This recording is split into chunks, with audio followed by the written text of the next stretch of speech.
up to me earlier and asked me to sign. Yeah, okay, right there, yeah. Right there, a naked picture of Daniel and I. That's not a real picture, man. Yeah, let's save that for fanfic, guys, okay? That never happened, that never happened. I was worried if I signed it, they would put some sort of, truth behind it. It definitely doesn't. Daniel and I are strictly platonic friends, there's nothing. No confusion, please. We'll run with that story. Excellent. Alright, looks like we are ready for questions. Cool, far away. I confess I can't see you, but I should kind of hear you. Hi, I'm Kenzie. Hey, Kenzie. It's my friend. Hi. Hey. And we have 2 questions for you. Far away. So, what is your craziest fan moment? Oh, there's a few. One that sticks out is a gentleman who sent me a letter, or more of a binder of documents, in which that he had legally changed his name. This is a mid-40-year-old gentleman. He'd legally changed his name to Lucius Malfoy. Yeah, he had the full, and he wanted me to divorce my parents and for him to adopt me. He legally changed my name to Draco Malfoy and I guess come live in his castle somewhere, I don't know. I was very grateful that my mum declined his, I was worried she was going to get rid of me for a second, but no, yeah, I hope he's not in the audience tonight, but that actually kind of freaked me out a little bit, it must be said. Wow. Okay. Thank you. My question is, what's your most embarrassing moment of all? My most embarrassing moment of all? Do you want to share that up here? I don't know. Yes, you do. Thank you. I don't know. To be honest with you, I don't get embarrassed too easily. I don't want to speak too soon before I say something, make up some sort of catastrophe. But forgetting lines is a bad one. There actually was when I was younger, I think it was the second film. There was a line that I used to have a really bad stutter. It was a bit of a problem, and one of the lines I just could not get out. And I actually cried on set because I couldn't get this line out, man. The first they do, the director came up to me and said, don't worry about it, man. Just, we'll sort it out. And, the line will be in the film. It's all good and all the rest of it. And they cut the line, so. There's no crying in Hogwarts. No, I learned from that mistake. Get it right or get it cut out. So yeah, that's kind of embarrassing for me. Hi, I've got a question. Hey. And I'm L.A. Mooney, and I am a big contributor to the fan fiction site. So I've got a more literary question for you. Okay. And knowing that you can't reveal anything from the scripts of the last film, but obviously you've read the books now. Of course. Okay. Tell me, do you think Draco is redeemable as a good guy, or do you think he really has gone over body and soul to the dark side, even though he hesitated on the astronomy tower? Sure. I think the fact that he's a Death Eater sort of puts him in a bad light. I don't think I'm going to be Harry's best man at his wedding or anything like that. Equally, I was really glad there's that beautiful moment, I think, at the very end of the last book where Draco and Harry, 20 years on, have a little moment. And me and Dan have already been talking about what that moment means and what it signifies about their relationship together. And I think somewhere deep down, Draco actually wants to help Harry. He kind of wants to be on the right side of the train, but he doesn't have a choice. I mean, he's well and truly, he doesn't even realize it that I think that he wants to help. He just sort of does it. There's a few moments in the last book, as you all know, that Harry saves Draco and Draco saves Harry on a couple of occasions. So there's definitely something there, but he's probably past the point of savior, really, to be fair. I'm not sure. I think there's a glint of hope for him somewhere in the distance, but it's a very small glint. Hello, welcome to DragonCon. Thank you very much. I was wondering, what was your reaction to Book 7? How did you feel when you were reading it?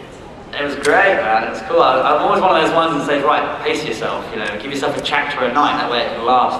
Doesn't work, does it? Yeah, I did it in like 24 hours straight. It was really cool. It was really nice to see how the stories have grown up in the respect that people died, which is pretty adult in some extent, and the characters that you really got to like over the years. So I was really surprised, to be fair, about how many people how many people die or get maimed, get their ears taken off or whatever. I know all the cast are very excited about losing limbs and things like that.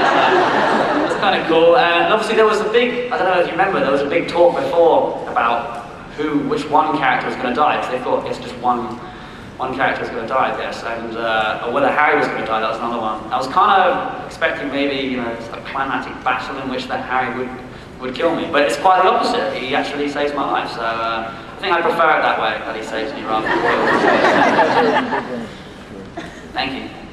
Is that Voldemort? Oh, it's Among Us. Oh.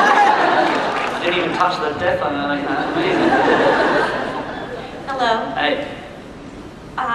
You've done a great job in all of the movies, but I think we all agree that this last movie had a lot of new complexities for you as an actor, as Draco is growing up and having to, you know, he's becoming a Death Eater, he's having to do these horrible things. Yeah. And I was wondering if you could talk about how you prepared for that as an actor and how mentally, psychologically you got into this more complex place in Draco's life. Sure, that's a great question. I was terrified. I didn't think that I really was up for it at all. So much credit has got to go to David Yates for believing in me and saying from the start, you know, I know you can do this, and I know exactly what I want from you, and I believe you can do it. And he brought me in before we started filming to have one-on-one read-throughs with Michael and Alan, which is very helpful for someone who's, you know, terrified about doing the part, let alone terrified about doing it with some of these actors. Because, like you say, he's always been, I think, on purpose, from quite a one-dimensional character in the first 5 books. So yeah, it was a completely different approach to the character. You know, it was no longer the slimy git. It was trying to. I mean, I remember one of the first things he said was that I want to make you as, you know, nasty than you've ever been, and yet at the same time I want to get some empathy for you. I want to get the crowd to sympathise with you, just a touch, which I think he did beautifully, so a lot of it goes down to him, I think, for that. As far as getting in weird places, most of the time we spend off camera, we spend socialising and talking about TV or whatever, normal stuff. Whereas this film I spent a lot of the time off camera just staring at a wall, or just walking around in a sort of ghost-like fashion, because David very keen on this sort of solemn, you know, very eerie, his head's not really in with everyone else sort of thing. So it was kind of strange doing that, sort of ignoring people and just sort of walking around like a ghost. But it was good fun. I think it helped the performance in the end of the day. So again, big credit to David Yates, though, definitely. I couldn't have done it without him, without doubt. Hi, Tom. Hey. I'm Stormlight02 from Oh, hey. DragonCon. Nice to see you. Finally, I can put a face to it. Hey, awesome. Hey. We have a question about your music. Cool. Is there one topic in your music that you have not yet covered that you would like to do so in the future? Yeah, actually, I was, you know, there's loads of half songs that I never really end up finishing. I've written one about the studios and about the people at the studios, but again, I don't think that would be wise to publish that one. God, one topic. I don't know. I like to sing whatever comes to mind, really. But I suppose getting into some of the more deep and meaningful topics, I like to think my stuff's fairly light-hearted, and you know, nothing's very deep. No Sinead O'Connor, nothing. It's not going to move you or anything like that. So I don't know. Maybe in years to come, I could take it to a little bit of a deeper level, I guess. I don't know about specific topics yet. I don't know. But I appreciate the question. Hi. Hey. I saw a picture of you recently covered in blood, and I'm a big horror movie fan, so Cool. tell me about your slasher film that I know you made. Yeah. I got in a lot of trouble for putting that picture up on Twitter, man. One of the English tabloids picked it up and put it in the press to say it was from the new Harry Potter, which obviously, so the producers were screwing at me saying, you know, you can't, this isn't, and I was like, it's nothing to do with Harry Potter, but yeah. Anyway, that particular picture was from a film that we just did called 13 Hours. I like to do it for the experience, you know. It's really interesting working on a film that's $300 million a film, and then we're going to a film that's, you know, $200,000. It's such a different world, you know. We have the luxury of time on Harry Potter, where we can really, I mean, in the 7th book is we're taking 15 months to shoot that, which is amazing. Whereas these other films they're full-on horror flicks with, you know, CGI, computer-generated effects and all that stuff, and yet they plan to only shoot it in 3 weeks for the sort of amount of money it costs to feed the Harry Potter set for 1 day. So it's amazing, yeah. It's a really different, no rehearsals, no, they just jump in and see what happens. The rough consensus of it is pretty much 6 of us in a house getting murdered by a very strange creature. But it's a lot of fun, man. Like, I do these things just as much for experience as I do to think that they're incredible, I haven't seen any of it yet, so whether or not it ever reaches the light of day, I'm not sure. But it was a great project to do, and yeah, I had a lot of fun being torn apart. I don't want to ruin too much, but yeah, I died pretty quickly in that one.